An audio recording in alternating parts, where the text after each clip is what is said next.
Epílogo final. Enquanto ainda existir uma luz acesa. A chuva não tinha parado naquela semana.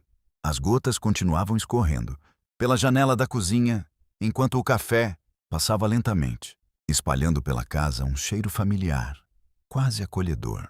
Henrique dormia, pela primeira vez em muito tempo. A casa estava em silêncio.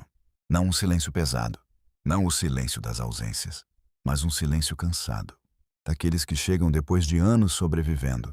Angélica permaneceu sentada observando a fumaça subir da xícara. E então percebeu algo que nunca tinha conseguido admitir completamente. Ela tinha desaparecido. Não de uma vez, não dramaticamente, mas aos poucos, no excesso de responsabilidades, nas terapias, nas adaptações, nos relatórios, nos medos, nas crises, nas noites pesquisando sozinha enquanto o mundo dormia. Ela desapareceu tentando garantir que Henrique tivesse alguma chance de crescer sem ser destruído emocionalmente por um mundo que constantemente tentava corrigi-lo. Porque essa é uma verdade que poucas pessoas têm coragem de dizer. Muitas mães atípicas não vivem inclusão. Vivem treinamento constante de sobrevivência social. Ensinar o filho a suportar barulho. Ensinar o filho a controlar movimentos.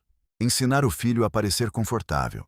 Ensinar o filho a esconder partes de si para sofrer menos rejeição. E existe um custo emocional devastador nisso. Porque enquanto a criança aprende a sobreviver, a mãe começa a desaparecer. Primeiro ela abandona pequenos prazeres, depois abandona os próprios sonhos, depois abandona o descanso, depois abandona até a própria identidade, até que um dia percebe que se tornou tudo para todos, menos ela mesma. Terapeuta, mediadora, pesquisadora, cuidadora, especialista em crises, estrutura emocional da casa inteira. Só não mulher, só não pessoa. Angélica respirou fundo.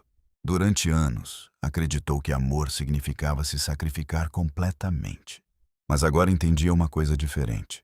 Uma mãe que desaparece completamente também começa a perder forças para sustentar o filho.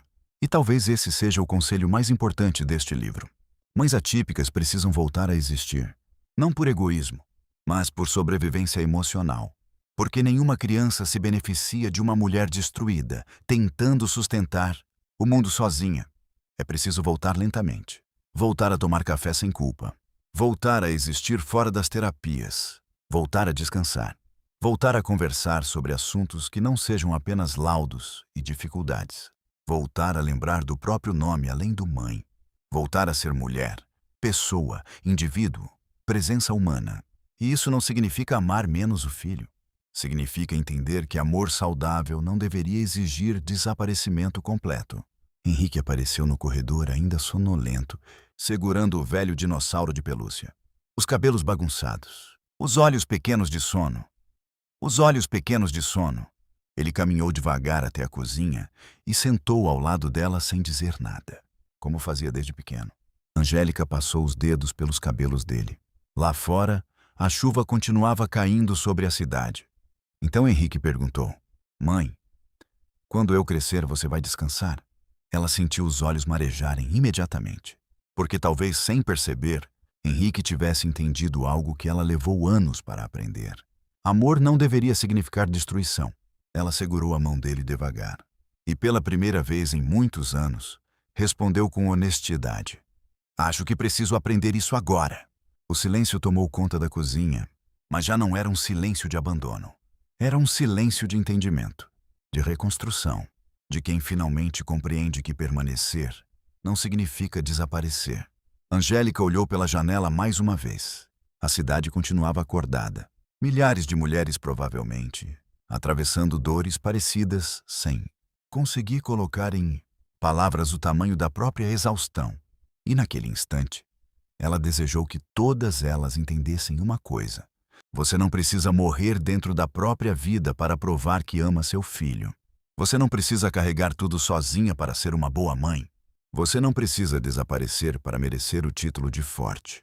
Porque força de verdade talvez não seja continuar se destruindo silenciosamente. Talvez seja ter coragem de permanecer inteira, mesmo num mundo que constantemente exige que mães atípicas se sacrifiquem até o apagamento. Henrique encostou a cabeça no ombro dela. E Angélica fechou os olhos por alguns segundos. O café ainda estava quente. A chuva continuava caindo. E pela primeira vez em muitos anos, ela não sentiu apenas cansaço, sentiu possibilidade. A possibilidade silenciosa de, depois de sobreviver por tanto tempo, finalmente começar a voltar para si mesma.